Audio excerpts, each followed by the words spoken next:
नमस्कार, बाखबर में आपका स्वागत है। मैं हूं राघवेंद्र सिंह। बाखबर में आज हम बात करेंगे मध्य प्रदेश की राजधानी भोपाल के बारे में। दरअसल भोपाल के बहाने हम पूरे मध्य प्रदेश की बात करेंगे और बात शुरू होगी मास्टर प्लान से कि भोपाल तो संवरेगा, लेकिन इसके संवरने के पीछे सबसे बड़ी वजह और सबसे बड़ी बात होती है ट्रैफिक व्यवस्था।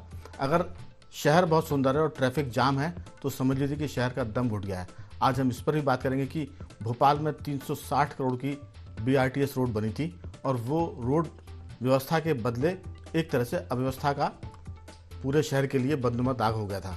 वहाँ ट्रैफिक की वजह सुधरने के बजाय ट्रैफिक जाम की स्थिति बन गई थी और ये इतनी बड़ी विपत्ति थी कि सरकार के बड़े मंत्री भी इसको कहने के बावजूद कि हटाएंगे, लेकिन हटा नहीं पाए थे। सबसे अच्छी बात यह है कि मध्य प्रदेश के नए मुख्यमंत्री डॉक्टर मोहन यादव और उनकी टीम ने BRTS को हटाने का फैसला किया है और जल्दी इस पर काम भी शुरू हो जाएगा। यहीं से हमारी चर्चा शुरू होगी कि BRTS के बहाने भोपाल का ट्रैफिक सुधरेगा, कितने फ्लाईओवर और बनेंगे, कितने नहीं बनेंगे, कहाँ फ्लाईओवर का एग्जिट अच्छा है, कहाँ से एंट्री ठीक है। इसके साथ साथ मास्टर प्लान की बात भी होगी और ये बात भी होगी कि आखिर BRTS और मास्टर प्लान के बिना भोपाल कैसे सुंदर बनेगा, कैसे बेहतर बनेगा। बात भोपाल की हो, इंदौर की हो, ग्वालियर की, जौनपुर की, सारे शहर जब तक नियोजित नहीं होंगे, वेल प्लान नहीं होंगे, तब तक सारे विकास, तमाम विकास के पहलू एक तरह से बदरंग हो जाएंगे। सपना तो देखा था कि गांव-गांव का मास्टर प्लान बनेगा, लेकिन राजधानी पिछले 2 दशक से मास्टर प्लान के लिए तरस रही है। आज इसी पर बातचीत कि सरकार ने, डॉक्टर मनमोहन यादव ने ये फैसला तो किया कि BRTS को हटाएंगे, लेकिन मास्टर प्लान कब बनाएंगे इस पर भी हम बात करेंगे। चर्चा के लिए हमारे साथ मौजूद है स्टूडियो में हमारे 3 विशेष मेहमान। मध्य प्रदेश के शहर नियोजकों में शामिल डॉक्टर मयंक जी, इसके साथ साथ सामाजिक सरोकार से जुड़े कमल राठी जी और हमारे पत्रकार साथी मिलिंद कुलकर्णी जी, और बहुत जल्द जुड़ेंगे सिविल के एक्सपर्ट सिविल इंजीनियर विकास बौंद्रिया जी। चर्चा की शुरुआत मिलिंद जी आपके साथ की। जो मामला एक तरह से BRTS का था, 360 करोड़ बहुत बड़ी राशि होती है, उस राशि से सड़कें तो बहुत अच्छी हो गई थी, लेकिन BRTS बसों के लिए जो जगह छोड़ी थी उसने सुविधा के बजाय शहर को मुश्किल में डाल दिया था। आपकी राय कि इस BRTS को हटाने के निर्णय से आप कितने खुश हैं और इसके साथ साथ शहर में और क्या होना चाहिए? मुझे लगता है राघवेंद्र जी, हम सब लोग भोपाल के पिछले 40 सालों से रहने वाले लोग हैं जी।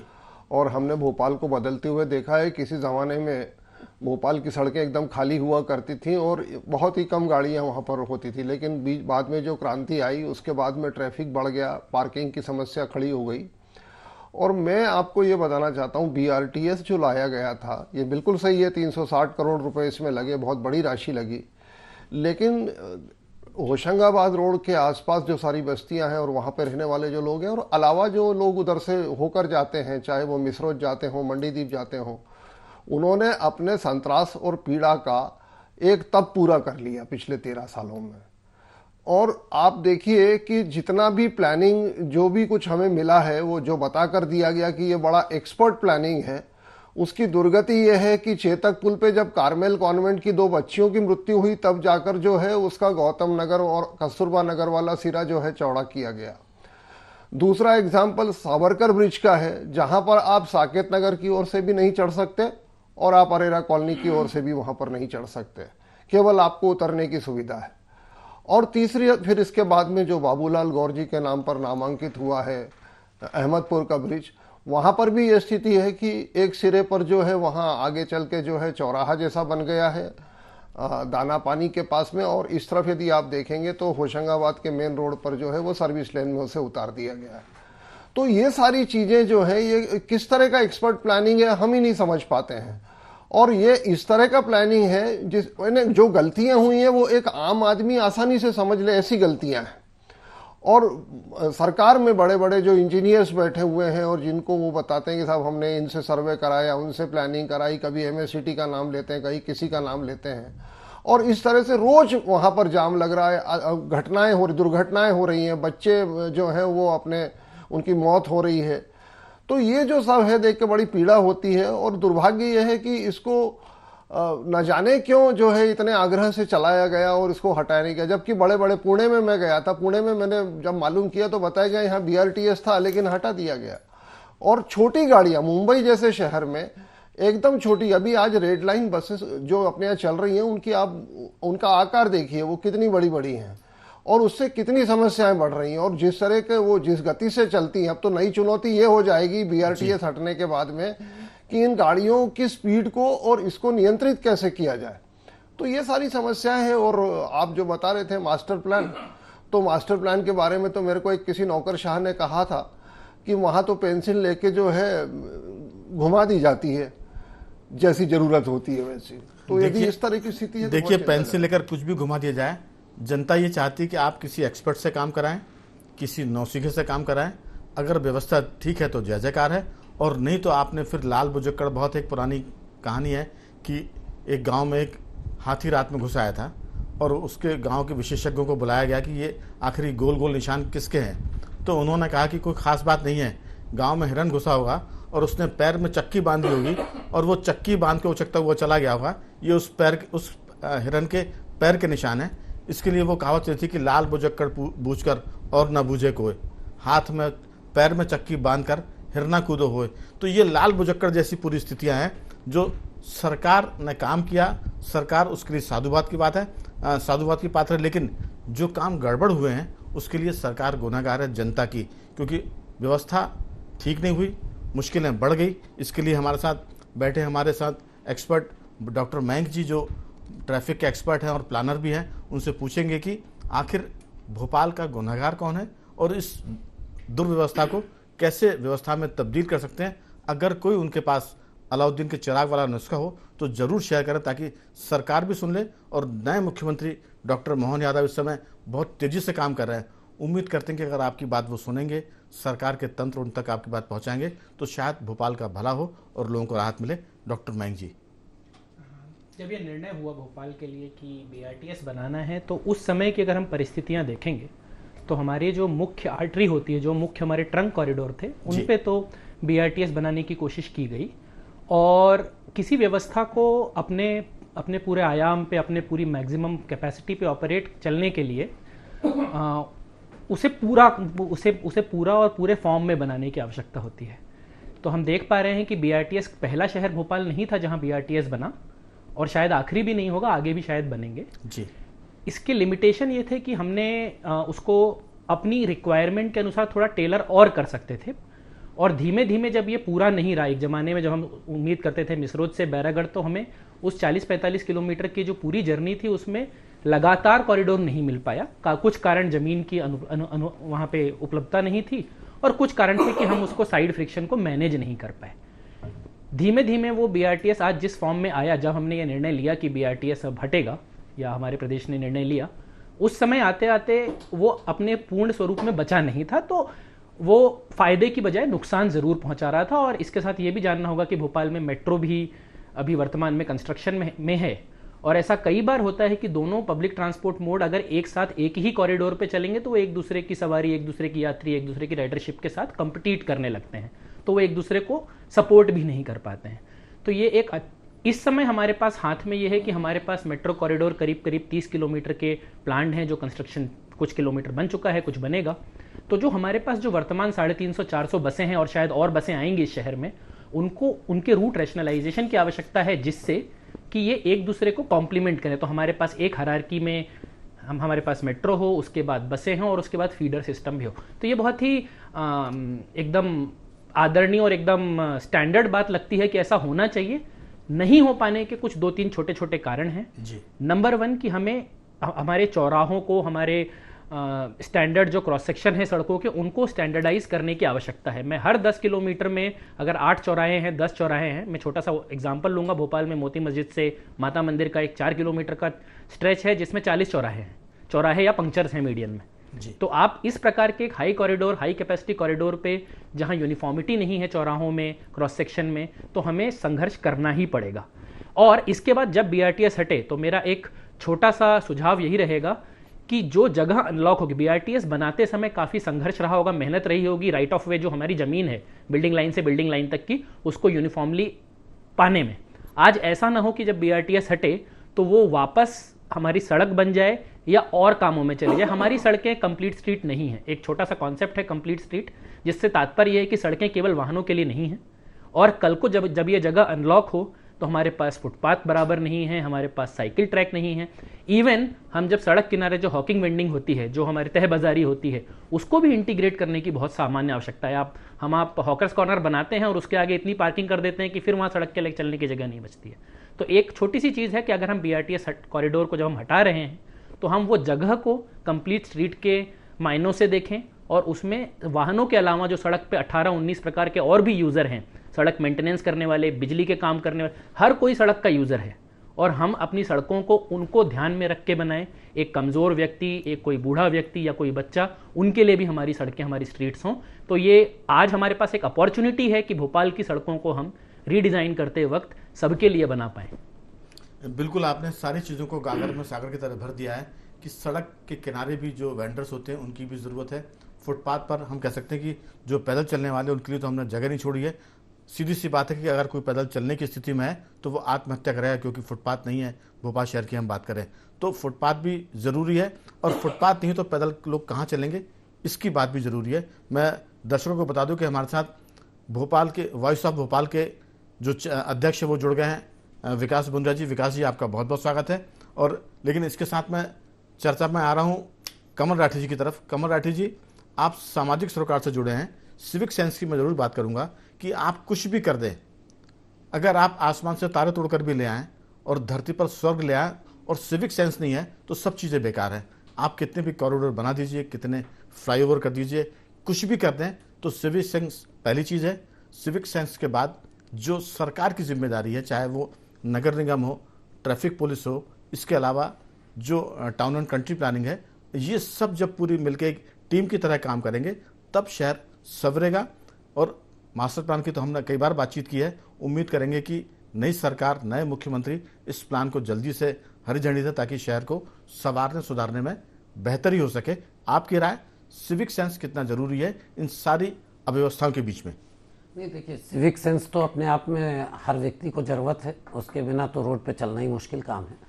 लेकिन अब हम देखते हैं, जैसे BRTS की भी बात करते हैं, तो BRTS बनाते वक्त जो नगर निगम के जनप्रतिनिधि थे या नगर निगम के वो अधिकारी थे जिन्होंने BRTS को प्लान किया, मुझे लगता है उन्हें भी कहीं कॉम्प्लीमेंट करने की जगह उनकी भी पूरी परीक्षण करने की आवश्यकता है कि उनने ऐसी योजना को असफल मतलब एक कई जगह सफल भी है, कई जगह असफल भी है, लेकिन भोपाल में उसको अगर पूर्णतः ढंग से लाते तो शायद एक सफल योजना होती, जनता के पैसों की बर्बादी नहीं होती। तो सबसे पहले तो इन पे पूरा चेक होना चाहिए कि ये उस समय के जनप्रतिनिधि कौन थे, उस समय के अधिकारी कौन थे। अब रही बात, जब हटाने की बात कर रहे हैं तो ऐसा नहीं हो कि एक सिरे से हटाने की काम हो जाए, क्योंकि हमारे भोपाल में हम एक ही चीज़ देखते हैं कि मुख्यमंत्री ने इशारा किया तो उन्होंने ना छोटा देखा ना बड़ा देखा, पूरा ही हटा दिया। तो ऐसा ना हो, इसकी प्रॉपर एक बार ऑडिट करा ली जाए, कहाँ आवश्यकता है, कहाँ हट सकती है, कहाँ जरूरत है, उसमें से जो सामान भी निकलेगा क्या हम कहीं और इस BRTS को कोलार रोड पे या कहीं और शिफ्ट कर सकते हैं तो वहाँ उसका उपयोग हो सके, तो थोड़ा खर्चा भी हम जो एडजस्ट कर पाएँ। इसके अलावा उसी जगह पे भविष्य में मेट्रो भी जाना है तो जगह कैसे हम उसको रिजर्व भी रख पाएँ कि थोड़ी सी मेट्रो के लिए भी कल फिर दिक्कत ना हो। तो ये सारी चीज़ों की एक समीक्षा करके संपूर्ण रूप से, मतलब सिर्फ BRTS को हटा देना ये लाइन ना होके इसका एक संपूर्ण ऑडिट हो। एक्सपर्ट्स भोपाल में MANIT है, school of planning and architecture है, जहाँ के मयंक जी प्रोफेसर भी हैं। तो मुझे लगता है कि इनके माध्यम से, अगर आपके पास नहीं है शासन में, तो इनके माध्यम से पूरी स्टडी करा ली जाए और स्टडी के बाद चरणबद्ध तरीके से इसका काम किया जाए तो भोपाल के लोग काफ़ी लाभान्वित होंगे। नहीं तो 350-400 करोड़ हो गए, अब 150 करोड़ इसी को रिपेयरिंग करने में या तोड़ने में लगा देंगे, कल फिर इसको मेट्रो लाने के लिए फिर उसे तोड़ेंगे, तो जनता का पैसा करोड़ों में बर्बादी होगा। तो मुझे लगता है पहले समीक्षा हो प्रॉपर, कहाँ आवश्यकता है, कहाँ इन सामानों का उपयोग हो सकता है। भाई जैसे बस स्टॉप बने थे, मैं देख रहा हूँ तो बस स्टॉप आज तक खुले ही नहीं। तो ये सब चीज़ों की कहाँ उपयोग कर सकते हैं उसको देखते हुए सरकार को थोड़ा सा प्लानिंग करेगी तो मुझे लगता है काफ़ी अच्छा काम हो पाएगा। बिल्कुल। तो सीधी सी बात है कि आपने एक गलती की, आंख बंद करके BRTS बना दिया। अब दूसरी गलती ये ना करें कि आंख बंद करके उसको हटा दें। हटाते हैं तो कम से कम हटाने में समझदारी हो ताकि जो आपने पिछला गुनाह किया वो थोड़ा सा रिपेयर हो सके। इस पूरी बातचीत में विकास बंदे से हम पूछेंगे कि विकास जी, दरअसल सुविधाएं सरकार देती है, लेकिन एक्सपर्ट अगर थोड़ी सी भी गलती करते हैं तो उसकी सजा फिर पूरे शहर को मिलती है। तो ये जो गलतियां हुई है जी, एक्सपर्ट काहे के? बीआरटीएस बनाने वाले अरे सड़क के- जिन्होंने बीआरटीएस नाम गढ़ा, बस रैपिड ट्रांसपोर्ट सिस्टम, क्या वो कभी बसों में चले? क्या उन्होंने एक्सपीरियंस किया कि बस में चलना क्या होता है, साइकिल ट्रैक क्या होता है, फुटपाथ की उपयोगिता कितने लोग कर रहे हैं इतने चौड़े फुटपाथ की? कुछ नहीं साहब। आयातित सोच के ऊपर प्लानिंग करना, जो हमने फॉरेन ऑथर्स को पढ़ लिया उसको हम अपने देश में दोहराने का प्रयास करें, तो ये हो ही नहीं सकता। अरे भोपाल का कल्चर ही नहीं है पब्लिक ट्रांसपोर्ट सिस्टम का। यहाँ तो व्यक्ति अगर 7-8 हजार रुपए भी कमाता है तो अपनी मोटरसाइकिल से चलना पसंद करता है, क्योंकि भोपाल का ज्योग्राफी वैसा है। भोपाल सर्कुलर सिटी है, चारों तरफ काम है, एक लाइन में बसा हुआ बंबई की तरह का शहर थोड़ी है, या कोई नया शहर थोड़ी है कि आप सब जगह यूनिफॉर्मिटी पालोगे। अभी मयंक जी ने साइकिल ट्रैक की बात की, किताबी बात अच्छी लगती है, साइकिल ट्रैक होना चाहिए। एक मिनट नहीं, सुनिए तो, एक अरे सेकंड सब सुनिए सुन तो लीजिए आप। मैं कह रहा हूँ कि सीधे अपन इस पर आए कि गुनहगार कौन है। अरे गुनहगार मैं कह रहा हूं ना, पहले तो वो प्लानर है। देखिए, तो पैन इंडिया प्रोजेक्ट था बीआरटीएस का, हर शहर से उखाड़ा गया, आगे पीछे उखाड़ा गया, किसी ने जल्दी उसका निर्णय ले लिया, कोई देर से निर्णय ले पाया। लेकिन BRTS pan India project failure रहा। अब बसें से ट्रेवलिंग होना, पब्लिक ट्रांसपोर्ट से ट्रेवल होना, ये बहुत अच्छी बात है। इसमें सब गुणा भाग लगाया गया कि कैसी बचत होगी, शहर के लिए क्या लाभदायक होगा। लेकिन ये सब क्या था, वो आलसी मनों का काम रहा, जिन्होंने आलस्य में फॉरेन की स्टडीज को पढ़ा, और भाई यहाँ का कल्चर अलग है, यहाँ की डेमोग्राफी अलग है, यहाँ की पॉपुलेशन इंक्रीमेंट रेट अलग है, सब चीजें अलग अलग थी। खैर एनीवे, अब तो बीआरटीएस विदा हो ही रहा है, और विदा सही था। वो गए दिनों में भी कुछ 1 किलोमीटर का बचा होगा बस पा मुश्किल। मेरी आपत्ति क्या, चूंकि अब इसमें नोवेल चीजें आना है, क्या होना है, मुझे नहीं लगता कि कुछ भी इसमें बचेगा। कुछ भी पब्लिक कंस्ट्रक्शन सिस्टम में ऐसा बिल्कुल कहीं भी कोई तकादा नहीं है कि यहाँ की चीज उठा के वहां पे उपयोग की जा सके, क्योंकि ये हो ही नहीं सकता। ये एक व्यक्ति अपने घर के निर्माण में, एक व्यक्ति अपनी कमर्शियल यूनिट के निर्माण में इन चीजों को लागू कर पाता होगा। लेकिन अब देखिए, उपयोगिता क्या होनी चाहिए, प्लानर व्लानर कुछ नहीं लगता। मुझे तो नहीं लगता कि रोड ट्रैफिक प्लानिंग में कोई एक्सपर्ट बहुत अच्छा सिद्ध हो सका हो भोपाल शहर में। अरे भाई, अगर 45 कितना बीआरटीएस की चौड़ाई थी मयंक जी होशंगाबाद रोड पे? नहीं, राइट ऑफ वे की बात, राइट ऑफ वे, अरे कंप्लीट कितना था, building line to building line? 60 meter, 65 meter, 65 meter. अगर 65 मीटर वे पे अगर हम एक 60 फीट का जो ओवरब्रिज की बात करी अभी कुलकर्णी जी ने, अगर हम उसको ठीक ढंग से उतार कर सही चौराहा डिजाइन नहीं कर सकते, तो कौन से प्लानर से, जरा उनका नाम लिखना चाहिए उन ब्रिजों के ऊपर कि जिन्होंने इस चौराहों को प्लान किया, ताकि लोग पढ़ें तो उन्हें कि कौन ये योद्धा थे डिजाइन करने वाले। देखिए क्या है, बड़ी सीधी सी बात है, प्लानिंग होनी चाहिए। उस राह पे जो चलने वाला व्यक्ति है उसका सर्वे करके आप उससे तो पूछिए। आप बैरागढ़ से मिसरोद जाने वाले एक 2-4 हजार लोगों से क्वेश्चनेयर तैयार करके पूछिए तो उनको क्या सुविधा चाहिए, कैसे वो आना जाना चाहते हैं। वो साइकिल ट्रैक 12-12, 13-13 फीट चौड़े बना दिए गए, जिनके ऊपर मुझे कभी कोई साइकिल चलती नहीं दिखाई दी। तो उसकी विड्थ कितनी होना वो जरूरी है नहीं है। भोपाल शहर में आज से 20 साल पहले भी साइकिलें नहीं हुआ करती थी। आज साइकिल पैदा करने का प्रयास केवल उनने किया जो थोड़ा सा मॉर्निंग इवनिंग साइकिलिंग करते थे। तो मुझे लगता है, देखिए, कंप्लीट सिस्टम सही ढंग से डिजाइन तब हो सकता है जब आप उसके यूजर से पूछें। यूजर से बेहतर फीडबैक कहीं कोई नहीं मिल सकता। अब ये मामला मेट्रो के लिए भी होगा और भविष्य में जो हम पब्लिक ट्रांसपोर्ट सिस्टम बनाएंगे उसके लिए भी होगा। आज बात कर रहे हैं हम छोटी बसों की, लंबी बसों की या छोटी बसों की। अरे भाई, भोपाल शहर में तो पहले मिनी बसें ही चला करती थी। देखिए, दरअसल हम चाहते हैं कि जड़ को पकड़ें इस पूरे मामले में। मिलिंद जी, जड़ कौन है? काम कराने वाली सरकार, काम कराने वाली एजेंसी जो हायर करती है कि कौन डिजाइन बनाएगा, कौन इसका कंस्ट्रक्शन करेगा। तो सीधी सी बात है कि गुनाहगार, हमारा कहना यह है कि इस पूरे मसले में समय की कमी, लेकिन मेरा कहना यह है कि तू इधर उधर की ना बात कर। सरकार ने कहा कि ठीक है हम इसको हटा रहे हैं, लेकिन इसका गुनाहगार कौन है? आखिर ये बताओ कि कारवा क्यों लुटा। सीधी सी बात है कि इस पूरे मामले में अपने आप कोई किसी ने डिजाइन नहीं बनाया होगा, अपने आप कोई कंस्ट्रक्शन करने नहीं आ गया होगा।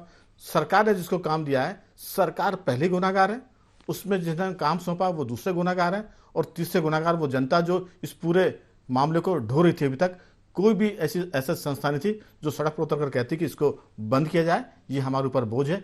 आपकी राय, सरकार में गुनाहगार कौन, चाहे वो लोकल यूनिट की बात करें, नगर निगम की बात करें, सिटी प्लानर कौन है उनकी बात करें, या जो भी आकाश आसमान से उतरकर जिन्होंने ये प्लान तैयार किया होगा, वो सब इसके गुनाहगार है, और उन पर आज नहीं तो कल कार्रवाई होने की व्यवस्था होनी चाहिए। वरना ये 360 करोड़ किसी के पिताजी के नहीं थे, ये जनता के पैसे थे जो बर्बाद हो गए। आपकी राय? नहीं, आपने सही कहा। देखिए, इसमें क्या होता है कि जब भी कोई राजनेता मंत्री पद पे पहुंचता है या मुख्यमंत्री बनता है, तो उसके आसपास एक नौकरशाहों का ऐसा घेरा बन जाता है जो उन्हें दुनिया भर की, समय बहुत कम है। तो मेरा मतलब ये है कि ये राजनेताओं की भी गलती है, ये ब्यूरोक्रेट्स की भी गलती है। राजनेताओं की ही गलती है जी, ब्यूरोक्रेट्स तो बाद में आते हैं जी।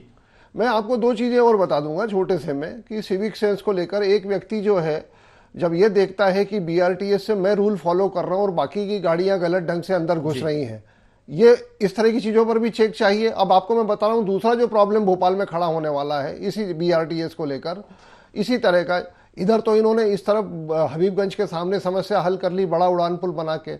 अभी आप देखिए, हबीबगंज रेलवे स्टेशन की तरफ जो बीएचईएल की तरफ लोग उतरते हैं, वो शाम को कुछ घंटों के लिए परेशान होते हैं जब कुछ गाड़ियां आती हैं। तो मेरा मतलब है, उसमें जो बोंद्रिया जी ने बात कही वो बिल्कुल सही है कि आप एक योजना बनाइए, उसको एडवर्टाइज करिए और यूजर्स से उस पर ओपिनियन बुलवाइए। दरअसल कुछ नहीं होता नहीं, दरअसल सिस्टम में विकास जी, दरअसल सिस्टम सो रहा है। उसको इस बात की परवाह नहीं कि हम जो काम कर रहे हैं उसकी दिक्कत क्या है, किसको क्या दिक्कत होगी। उनको पैसा मिल गया, काम करना है, खर्च किया और आगे चले गए। अगर अकाउंटेबिलिटी फिक्स नहीं होगी तो इस तरह के जो, मैं एक शब्द का इस्तेमाल कर रहा हूँ, वाहियातपन, ये होता रहेगा। नहीं, देखिए राघवेंद्र भाई, आपके पास ऐसा नहीं 365 करोड़ रुपए पूरे ही खराब हो गए ना, कुछ तो अपने आप ही अच्छा हो जाएगा। नहीं, देखिए बीआरटीएस सिस्टम था जिसमें बसें भी जाएंगे विकास जी, तो थोड़ा बहुत अच्छा अपने आप हो जाता है। मैं लौटता हूँ आपके पास। बहुत सारा कंस्ट्रक्शन उसमें हुआ जो वाइबल है, ग्रीनरी क्रिएट हुई। लौटता हूँ, शरीर तो बहुत अच्छा बना है, लेकिन शरीर में अगर दिमाग में गोबर है तो वो शरीर किसी काम का नहीं होता। कल्चर नहीं था शहर का, वैसा बना दिया। आपकी राय बहुत संक्षेप में कि इस पूरे मामले में सरकार ने पैसा दिया तो सरकार की जिम्मेदारी है कि वो सही हाथों को पैसा दे, सही एजेंसी को हायर करे, जो जिसकी एक तरह से कई जगह प्रसिद्धि हो, मिसाल हो, जिसने अच्छा काम किया हो। अगर किसी को भी काम दे देंगे तो वो नौसिखिया काम करके निकल जाएगा, शहर का नुकसान होगा, सरकार के पैसे बर्बाद होंगे। बहुत छोटे से एक लाइन बोलूंगा, क्या प्राइवेट सेक्टर में इतने पैसे की बर्बादी पर किसी की अकाउंटेबिलिटी फिक्स नहीं होती?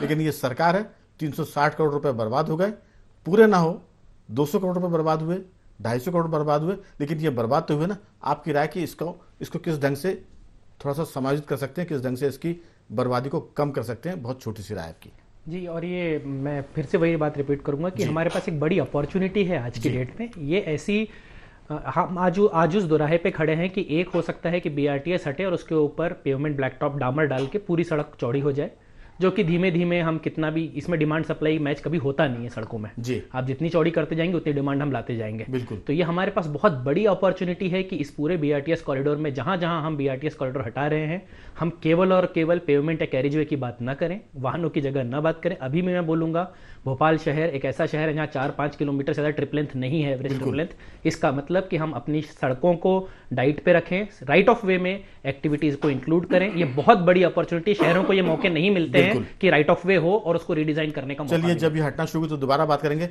राठी जी, बहुत संक्षेप में 2-4 वाक्यों में आपकी राय। नहीं, हमारा तो ये कहना है सर कि जहां जैसी जरूरत हो उसकी पूरी समीक्षा और ऑडिट हो जाए। चलिए, मतलब एकदम से हटाने का निर्णय भी ऐसा लगता है इतने साल जब हम ढोया तो और 4-6 महीना ढोलेंगे। बिल्कुल, थोड़ा समीक्षा हो जाए। विकास जी, आप देर से जुड़ पाए, आपकी राय? बहुत छोटी सी राय चाहिए। लेकिन नहीं, हमें थोड़ा सा निर्णयों को लेने में त्वरितता लानी पड़ेगी और उनके कॉन्सिक्वेंसेस को हमें पहले सोचना चाहिए। कोई भी नई चीज, जैसे राघवेंद्र भाई क्या होता है अखबार में भी, मतलब मैं मीडिया से भी बड़ा इस मामले में ऐतराज प्रकट करता हूं। सरकार में कोई अधिकारी ने और कोई वास्तुविद ने कोई शहर के लिए योजना बना दी, पता लगा आधा पेज की स्टोरी एकदम उसके मॉडल चित्रों के साथ में हो जाएगी, 3D व्यू के फोटोग्राफ्स लग जाएंगे। अरे भाई, उसका इम्प्लीकेशन क्या होगा शहर में, ये तो हमें पहले सोचना चाहिए ना। यही तो सोच है कि आज से 10 साल बाद में वो योजना कैसी रहेगी। केवल ये सोच लेना कि हाँ वो स्विट्जरलैंड में थी, वो अमेरिका में थी, वो किसी विदेशी भूमि पे ऐसा हमने निर्माण देखा वो हमें सूट कर लेगा, बिल्कुल बिल्कुल नहीं हो सकता। तो पुरानी कहावत को फिर मैं इसी के साथ खत्म करूंगा कि लोग कहते हैं कि पहले के जमाने में घोड़े चलते थे तो उनके पैरों में नाल ठोकी जाती थी। और देखिए तो- दिल्ली तो- में तो एक योजना लाए थे, येलो लेन बनाई गई थी। मैंड की अगर नाल ठुकवा लेगी तो दिक्कत हो जाएगी। स्विट्जरलैंड में कोई योजना सक्सेस है, जरूरी नहीं कि वो हिंदुस्तान के कस्बों में शहरों में सक्सेस हो। उसके लिए यहाँ के जो लोकल लोग हैं उनकी ज़रूरतें क्या है, उसके हिसाब से चीज़ें प्लान करनी पड़ेगी। सरकार का पैसा पानी की तरह बर्बाद ना हो, इस पर ध्यान देना पड़ेगा। और जैसे प्राइवेट सेक्टर में एक एक पैसे, एक एक रुपए का इस्तेमाल होता है, वैसे हर चीज़ की उपयोगिता की ज़रूरत है। और उसमें गड़बड़ी हो तो गुनहगार को जरूर सजा मिले, इस बात की व्यवस्था की जरूरत है। चारों मेहमानों का मैं धन्यवाद करूंगा। मयंक जी आपका साधुवाद, राठी जी आपका, मिलिंद जी आपका बहुत बहुत धन्यवाद, और विकास जी आपका बहुत बहुत धन्यवाद कि आपने चर्चा में हिस्सा लिया। तो हमने चर्चा की थी सवेरे भोपाल, क्योंकि डॉक्टर मोहन यादव मध्य प्रदेश के मुख्यमंत्री बने हैं और उनसे उम्मीद की जा रही कि वो भोपाल जैसे शहर को संवारेंगे, सजाएंगे और यहाँ जो भी गुनाह करेगा उसको सजा भी देंगे, ऐसी व्यवस्था बनेगी। तो बाखबर में आज सिर्फ इतना ही। बने रहिए हमारे साथ और देखते रहिए IND24।